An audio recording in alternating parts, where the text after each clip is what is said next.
দেশে থাকা দুই স্ত্রীর উস্কানিতেই ইতালিতে থাকা এক ভাই আরেক ভাইকে কুপিয়ে হত্যা করে বলে অভিযোগ ভুক্তভোগীর পরিবার ও স্থানীয়দের। তগর টাকার মেশিনরে মাইরা ফেলাইছি, এখন দেখ। ছোট ভাইকে কুপিয়ে হত্যা করে এভাবেই ভিডিও কলে স্বজনদের দেখান ইতালি প্রবাসী বড় ভাই হুমায়ুন। দেখাইতাছে বইনেরে, দেখ তোর ভাইয়েরে মেরে লাইছি, তোর বাপের টাকার মেশিন শেষ করে লাইছি। এই যে দেখ, বড় ছেলে দুই বউ, ওই দুই বউ খালি এক কথা কইয়া কইয়া ওর মাথা নষ্ট করছে। আরে এই যে দুই বউর ফাঁসি চাই, আর ওই যে টাকার ফাঁসি চাই, জানা যায় ঘাতক হুমায়ুনের দুই স্ত্রী নিয়মিত ফোন করে তার ছোট ভাই নয়ন ও মায়ের বিরুদ্ধে নানা অভিযোগ করতেন। এছাড়া অভিযুক্ত হুমায়ুন ফকির দীর্ঘ 12 বছর ইতালিতে থাকলেও তেমন সুবিধা করতে পারেননি। বছরখানেক আগে ছোট ভাই নয়নকে নিজের কাছে নিয়ে যান বড় ভাই। নয়ন স্বল্প সময়ে সেখানে কঠোর পরিশ্রম করে সফলতার মুখ দেখেন এবং দেশে জায়গা জমি কেনা শুরু করেন।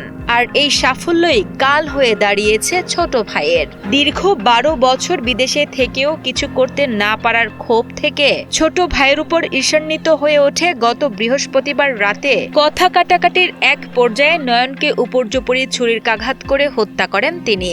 ছোট ভাই জায়গা কিনছে, আর সহ্য হইতাছে না। ওই 8 বছর ধরে বিদেশ করতেছে, কিন্তু হয়তো 2 বছরে যাই বিদেশে যাই জায়গা শুনতে করে লাইলো। ভাই বড় ধন, রক্তের বাঁধন, এই কথাটাই যেন মিথ্যা করে দিলেন ইতালি প্রবাসী বড় ভাই হুমায়ুন।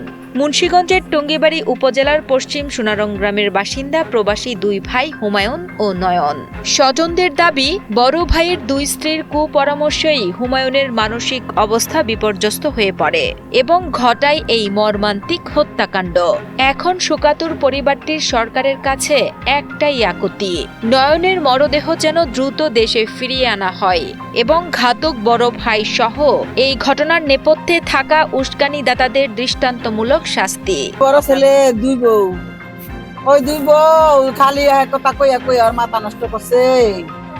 বড় বউ, ছোট বউ, আবার ওই যে ওর ছোট বউর একটা জেট সেই বাড়ি আছে।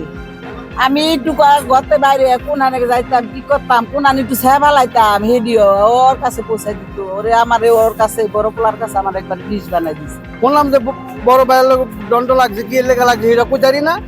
তবে ওর বড় ভাইয়ে ছোট ভাইয়ের মাইরা লিছে, মাইরা বাইক ফোন দিছে, এবার কষে যায় টাকার মেশিন বাইক পাঠাই দিলাম। এ বিষয়ে টঙ্গিবাড়ি থানার ভারপ্রাপ্ত কর্মকর্তা মোহাম্মদ মনিরুল ইসলাম জানান, পারিবারিক কলহের জেরেই এই হত্যাকাণ্ড ঘটেছে। তবে ঘটনাটি বিদেশে হওয়ায় দেশের পুলিশের সরাসরি কিছু করার সুযোগ না থাকলেও তারা বিষয়টি পর্যবেক্ষণ করছেন। অভিযোগ করছে পারিবারিক বিষয়ে, তার ওয়াইফ তো অভিযোগ করছে, আমার অভিযোগে গেছে, আমার অফিসারের অভিযোগে চলেও গেছে, কথা বলছে। রাত্রে আবার ওনারা আসছিল, ওই একই কথা পারিবারিক বিষয়।